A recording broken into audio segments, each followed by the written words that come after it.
Hi, welcome to the Pursuit of Truth. I'll get to the main topic I was going to talk about in a minute, but just a few little things that have come up over the week that I saw on Sky News.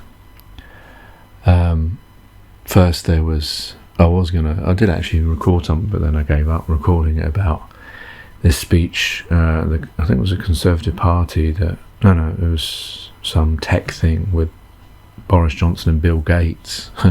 That seems like an unlikely coupling.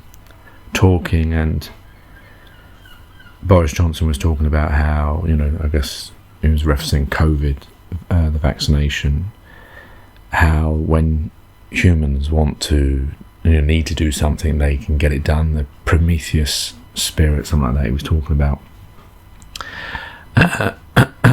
And it, it's nice for a politician to actually tell the truth for once, that,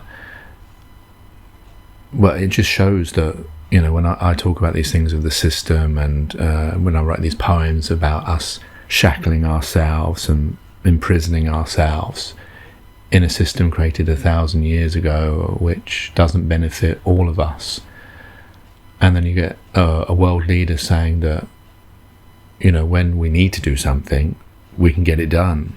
It's possible. It's not impossible. It's possible for us to get it done when we need to do it. Then I really don't understand, then, why is there no need to solve our fellow human beings' problems around the world just because we've created countries by division? Or even, if you want to look in our own country, the people that are homeless, the children that are suffering, all the crimes that are going on that are linked to money, basically. And if there was no money, or if everyone had enough money, there probably wouldn't be these kinds of crimes. And if media didn't influence people into drawing them into the wrong way, making their minds think of certain things, we may not have a lot more crime. So there's a lot of things that need to be done, but why isn't it those aren't being done? Another point was about, on Sky News, I think it was Rhiannon Mills was talking about the Queen. She's not well, and she can't come to COP26, and they were saying, I think it was actually before that announcement, they were saying how it's been a very difficult month for her, and she's been working hard.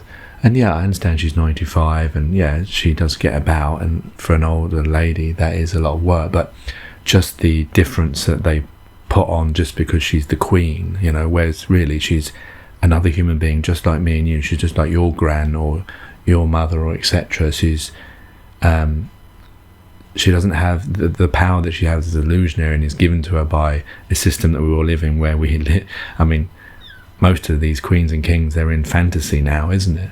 Game of Thrones or etc. But we have a real life living one that we keep on going. But I mean, it just seemed a bit dishonest to say that she's been working hard or having a difficult time, when the people who take the bins every Friday, or nurses and doctors that work 18-hour shifts back to back, and well, not back to back because that would be impossible, wouldn't it?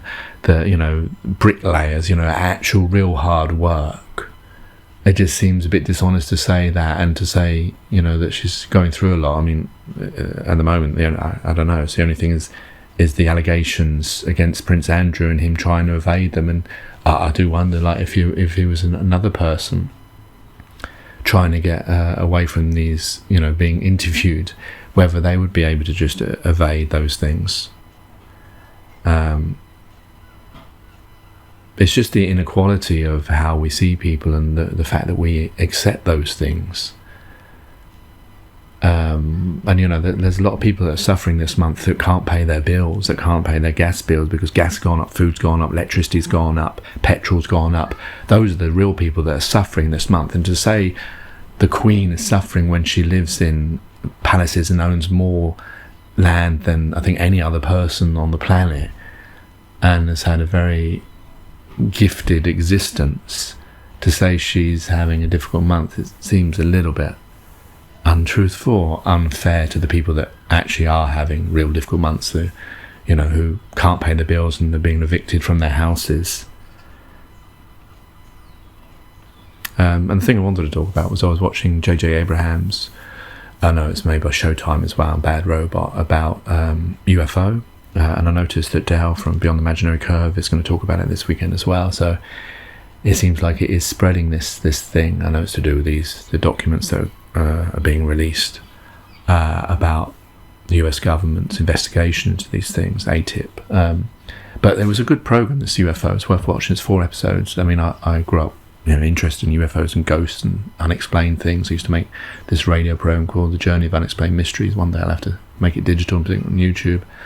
Where I used to watch Strange But True and Fortune Times and all these different types of things, and it would interest me, these different things. And so this was a really interesting documentary, and it was good because it didn't it left you at the end not knowing what to believe, because at one moment it was saying that the government are investigating UFOs, making it out that UFOs exist, and then it was saying that maybe they actually made it up to hide in Roswell, the 1947, because of the Cold War and the weather balloon that they were using to fly over Russia to take pictures of them. So whether UFOs were created as a way to hide things, to do with drones and etc. that they created. And so if anyone saw any of these things, rather than saying, oh, this is a special thing, or this is a drone or something we don't know about, instantly people would say, oh, it's a UFO. So yeah, it did sort of confuse you in a way, but it just makes me wonder, like, I guess Dow and other flat earthers and truthers and people who are woke, whatever term you want to use, have often now coming into this idea that maybe this UFO is another event that's being, like a false flag event that's being planned in the future, and this is building up to that maybe it was real at the beginning, maybe it is real, maybe it's not, and then now it's co-opting into this and a future event where a UFO or an alien event's going to take place, much like, say, some people believe COVID is an event where it's able to put us into a certain position, take away laws, or whatever. I don't know what the benefit would be of faking a false alien or UFO event. I think actually it'd be a good thing, because then, like in these sci-fi movies, it brings humans together and makes them, it makes them fight against aliens, but it makes them all come together and realise that we're all one. So maybe that solves a lot of our problems. So I don't know how possible it would be to have an alien UFO event that was made up, but maybe it could be a fear factor of, a crashed alien and the president saying it was real, and then showing bits and then saying there's this force somewhere far away, we don't know where, we need to prepare, and getting people ready for a war that's never going to happen, like something out of Animal Farm or 1984. But I don't know, but it was interesting, and I guess it's going to get a lot of people talking about UFOs and stuff, and whether these types of things do exist or they don't, what the truth of it is. Anyway, that's enough for me. Take care, take it easy, God bless, and peace.